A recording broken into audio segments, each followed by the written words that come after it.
What up? All right. We got another one from MrBallen. Another one from MrBallen. Another top three places you're not supposed to go. Top three places you can't go that people win anyways. Yeah, yeah. A lot of places you can't go and that people are just stubborn and they go anyways. Have we been to Australia yet? I know they got a lot of poisonous animals. You know what I'm saying? Like I think like the outback in Australia is a place that you probably shouldn't go. But it's a lot of places. It is a lot of places. But let's check out some more from MrBallen. Let's go.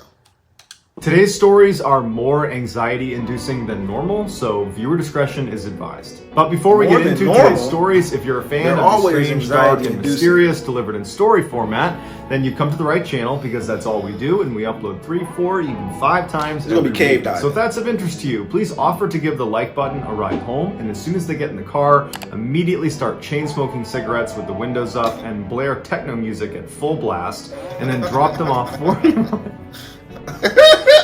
I can't even do it. I'll take music at full blast and then drop them off 40 miles away from their home.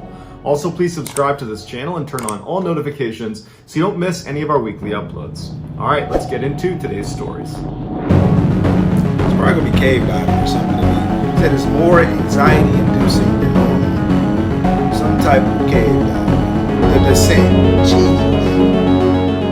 On April 28th, 2000, a 24-year-old named Yuri Lipsky was standing in front of a cafe in Dahab, Egypt, overlooking the Red Sea. He had traveled all the way to the Sinai Peninsula from Moscow in order to film himself swimming through the Arch. But now it was looking like that probably wasn't going to happen. The Arch is an 85-foot-long underwater tunnel that connects a massive sinkhole right on Dahab's shoreline called the Blue Hole to the Red Sea. To get to the Arch, you need to enter the Blue Hole directly and descend straight down 181 feet, where you'll reach the top of the tunnel on the northeast side. But there's a catch. If on your descent you happen to miss the ceiling of this arch, which apparently it's pretty easy to do, you run the risk of going too deep. Now, going too deep does not mean you're going to miss the tunnel altogether. The arch actually starts at 181 feet, but then goes all the way down to 393 feet. So it's a huge, huge opening. The risk of going too deep has to do with how your body responds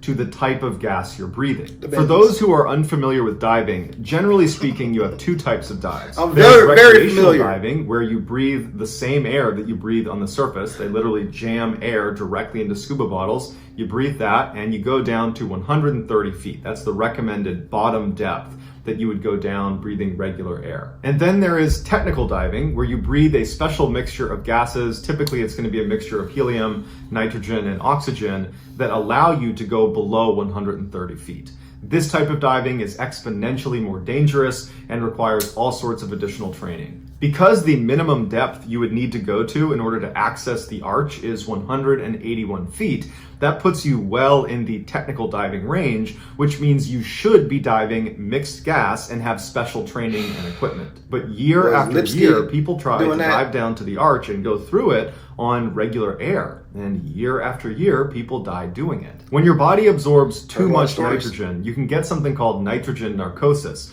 which is a lot like being drunk. And in extreme cases, divers who get this have been known to remove their mouthpiece and inhale water, believing they are actually on the surface. Below 130 feet, your body absorbs nitrogen much faster, and regular air is a whopping 78% nitrogen. So the risk of getting nitrogen narcosis is exponentially higher if you're breathing regular air below 130 feet. Also, oxygen can become toxic the deeper you go in the water column. It can lead to blackouts and convulsions that if you don't have someone there to literally physically move you up in the water column, you won't recover from it and you'll die. Regular air contains 21% oxygen, which is a lot of oxygen.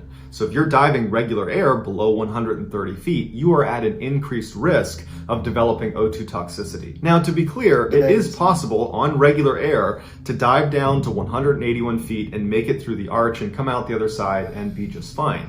But you're realistically at 181 feet pushing the absolute boundary of what you can get away with on regular air. Why? Why would you Below do that? 200 feet, you're probably dead. So if you're attempting to swim through the arch on regular air, you need to be paying very close attention to your depth as you descend so that you don't miss the arch and accidentally drift down below 181 feet to the very deadly 200 feet and beyond. So earlier in the day, Yuri had gone down to the edge of the blue hole and he had found one of the diving instructors that taught inside the blue hole. His name was Tarek Omar, and he asked him if he'd be willing to take him down to the arch to help him film himself going through the arch.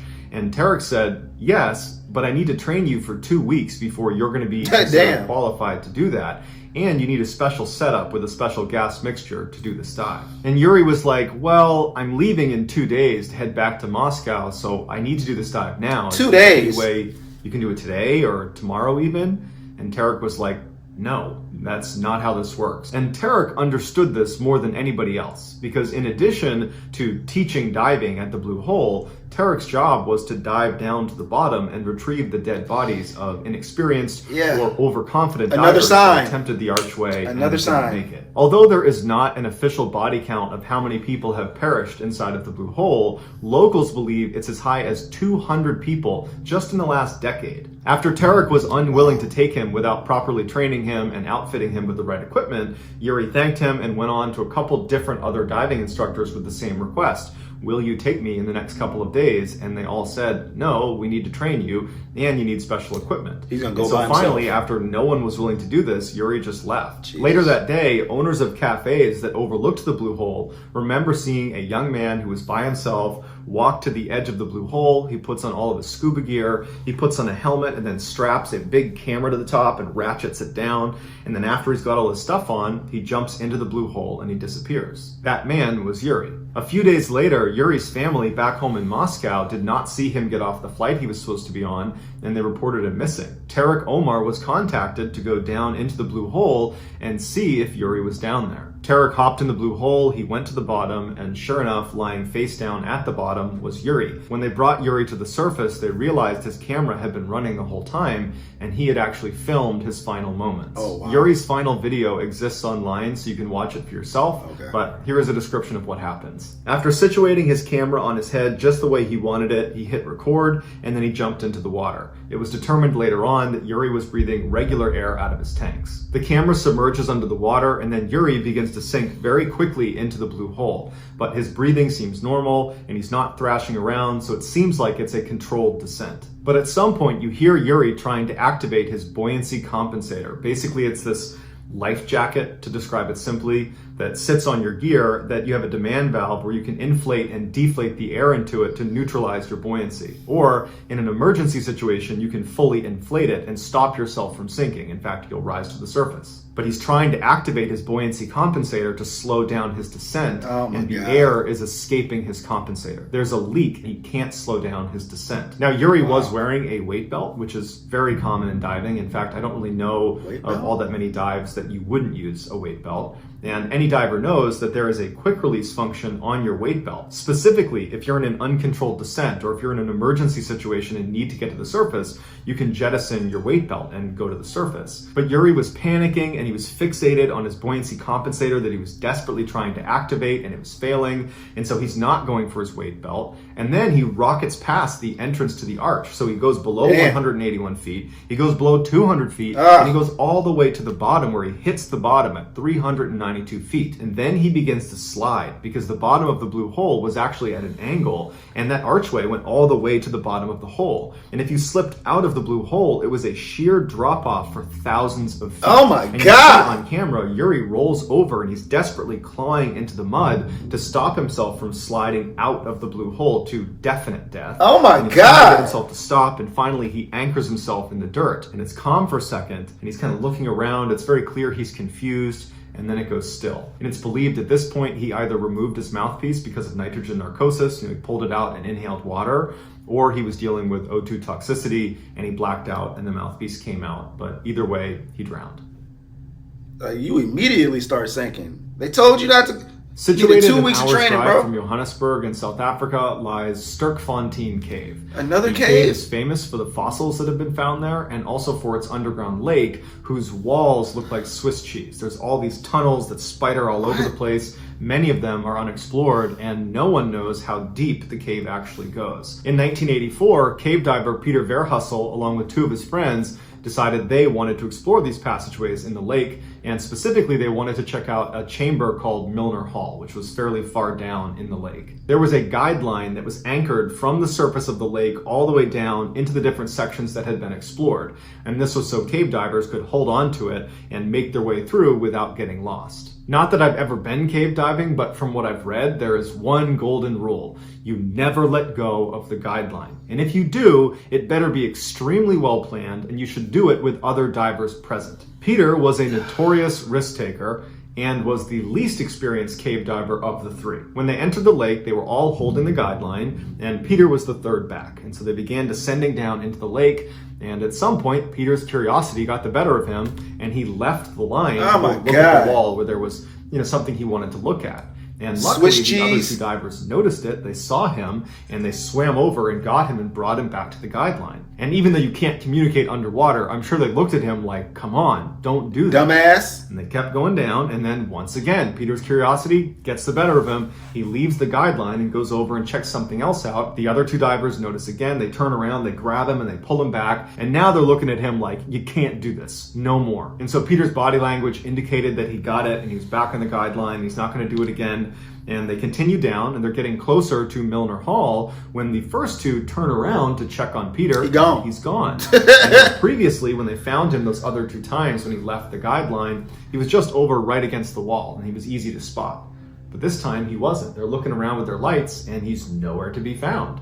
And they're not prepared to go leave into one of these tunnels to go looking for him because there were so many. It was like Swiss cheese down there with all these different tunnels he could have gone into, and they didn't know which one he went in. And so after kind of waiting and looking around for a couple of minutes, thinking maybe he'll come back, they were running out of air and they had to go to the surface. So the 2 men surfaced, they called the police, they explained what happened. Rescue divers are sent to the cave to go looking for Peter, but by the time they even got there, it had been several hours. It takes a while to mount this type of search, and Peter only had 1 tank of air. And so if he hasn't surfaced by now, the thought is he's drowned at this point. But the rescue divers go into the lake, they head down to the area where Peter was last seen, and they look around and they can't find him, and they surface pretty quickly. And they say, look, we're just not prepared to look through all these different tunnels he could have gone in just to find his body. Because at this point, there's no way he's alive. He's been down here for hours, he doesn't have enough air, and one of the rescue divers is gonna get trapped in one of these tunnels, and we don't wanna lose anyone, so we're terminating the search. Peter's friends are devastated, and they say, hey, can you let us go down and look for Peter's body for his family? And the police said, no, we're banning diving in this cave. 6 weeks after Peter went missing inside of this lake, a group of dry cavers were doing some work in a chamber that was right next to this underground lake. And they were chiseling this wall when all of a sudden the wall kind of collapsed, revealing another chamber on the other side of this wall. They took their flashlight out and they looked inside, and it looked like a tunnel that kind of weaved around the corner. And they shined their light on the ground, and it looked like there were some muddy or sandy footprints that were left as if someone had been walking right there. What? The cavers were initially terrified, the idea that there's anything living behind the walls inside of a cave. But they stepped over and they walked around the corner, and it revealed this huge air pocket that clearly was connected to the underground lake, because there was water right in the middle of this air pocket and there was no other way in besides, this wall that's collapsed. And in the middle of the water, there was this island. It was like this sandy, muddy, rocky island right in the middle of this air pocket. And laying on the island was Peter. In a stroke of luck, after Peter went missing from his dive, he had discovered this air pocket. And he had surfaced and climbed onto this island. He knew he didn't have enough air in his air tank to get to the surface again. And so he figured, okay, I'll just sit on this island. There seems to be enough air in here for me. I'll wait until my dive buddies invariably go get help and come down here and rescue me. He sat inside of that air pocket for 3 weeks waiting for a rescue that never arrived. Before he ultimately died of starvation, he died in the sand to his mother and to his wife, telling them that he loved them. To this day, diving is still prohibited inside of Sterkfontein Cave. It should be. Every time somebody dies in a cave, they ban it. A little after 1:30 in the morning on June 17th, 2017, 34 U.S. Navy sailors were asleep inside of berthing compartment number 2 on the USS Fitzgerald. Their berthing compartment was below the waterline, meaning where they were sleeping was underwater. They were sailing along through the South China Sea when all of a sudden there is this explosion in the berthing compartment and a rush of cold air. The explosion was a 30,000-ton container ship crashing into them, gouging an opening in their wall bigger than a semi-truck. Before any of the 34 sailors could make sense of what was happening, tens of thousands of gallons of seawater are pouring into their compartment. The sailors were sleeping in what they called coffin lockers, which were these bunk beds where the bunks were stacked 3 high and the lowest bunk was practically on the ground. And so as soon as the water came pouring into the room, everybody who was sleeping on a lower bunk was immediately completely submerged in water. And all the furniture inside of the space was lifted up by the rush of water, and a few unlucky sailors who were in those bottom bunks were trapped by furniture that landed right in front of their bunk. The sailors immediately jumped into action, leaping out of their bunks, pulling people out of those lower bunks. Everybody's trying to help each other out to get to the exit, which was a ladder that led up to a hatch in the ceiling. The sailors inside of this space were very close with each other. Pretty much 24 hours a day, they were always within a few feet of each other.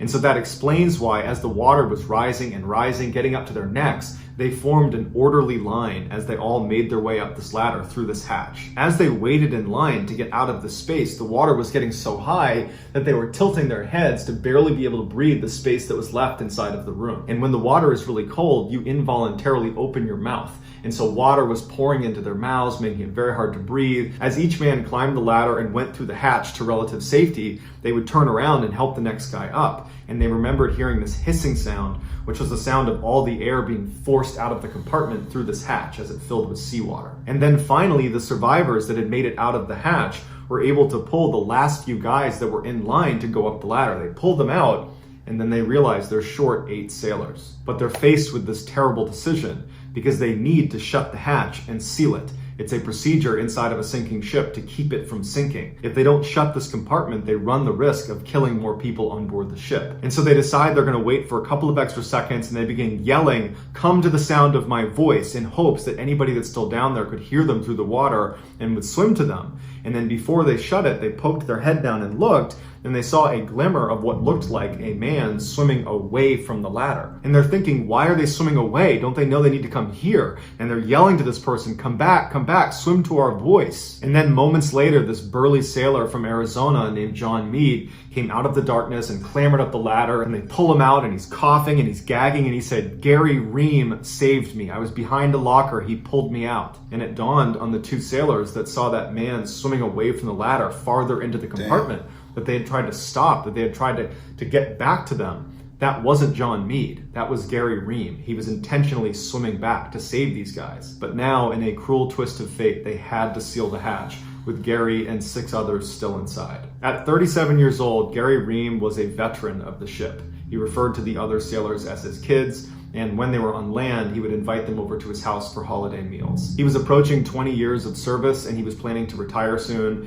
and move back to Virginia with his family and become a fireman. Gary was asleep inside of berthing compartment number 2 when the crash happened, and instead of going up the ladder to safety, which he could have done, he was near the ladder, he instead decided to make multiple trips into the far back section of the compartment, which is where the most people were trapped by furniture, either in their bunks or in the bathroom stalls. And he went back over and over and over again, knowing full well that once this water reaches the ceiling, they are going to seal the hatch. He's been in the Navy almost 20 years. He knows the procedure. But Gary loved his kids, and he was prepared to die for them. And on this day, he did. 19 of the 27 surviving sailors credit Gary for saving their life. So that's going to do it, guys. If you found the secret in today's episode, let us know in the comments what it is and where you found it. So give it.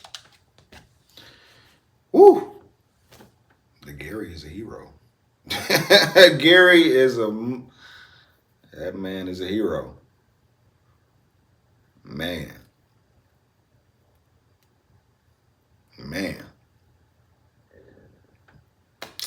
I guess they had to close the hatch. I mean, if you don't close the hatch, the whole ship can go down, and then there's more people that perish.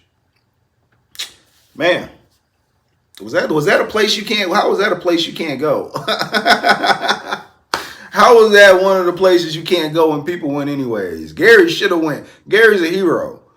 I don't fault Gary at all for doing what he had to do. Man. Coffin bunks. You in it like, oh my goodness. I mean, they should be, I mean, like, man. Yeah.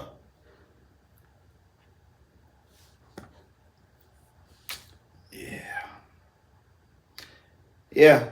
These these water stories. Man, all these stories in the water, man. Jesus. Whew. Yeah. The second story, Peter. You know, Peter was curiosity killed the cat. Like, why are you letting go of the line, bro? 3 times? 3 times you let go of the line? Then the third time I mean, oh my goodness. But then somehow he found an air pocket. And he survived 3 weeks in there. Oh my goodness. And then yeah, you can't escape the air pocket. You don't have any air to like go through. You just have to wait. And then it's like, damn, they just say, hey, well, he's dead. So, you know, we don't, I mean, you should always try to find the body because that can happen. This nigga could have found an air pocket. You know what I'm saying? I mean, it's all kind of, but I guess, you know, you don't want to risk the lives of the rescue divers and, you know what I'm saying? But that is what they're there for. I mean, but I understand. He shouldn't have let go of the line, Peter. You shouldn't have let go of the line. Like that was stupid. Man. In the first story. Lipsky. I mean, two weeks of training, man. What do you think? Like, he's stupid. You know what I'm saying? It's not that you can't go there. Is you need training. Get the proper training, and you can go down there and explore and do all the things. You didn't know what you was doing. You got confused immediately as soon as you got in the water. Oh my goodness! And then nobody's around. So I mean, nobody knows what. I mean, why would you? I mean, come on. Jeez.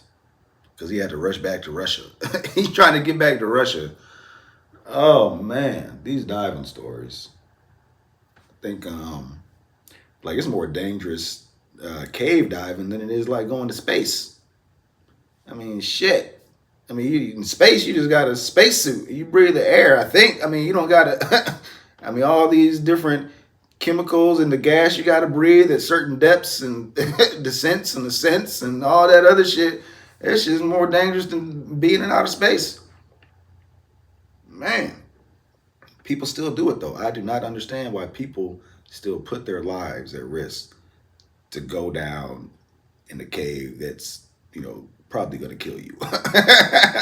Every sign tells you that. We saw another sign. Niggas go right past the sign without even reading it. You don't even read the sign. Oh, man. Yeah. The last story, yeah, more anxiety inducing. Yes, MrBallen, it was.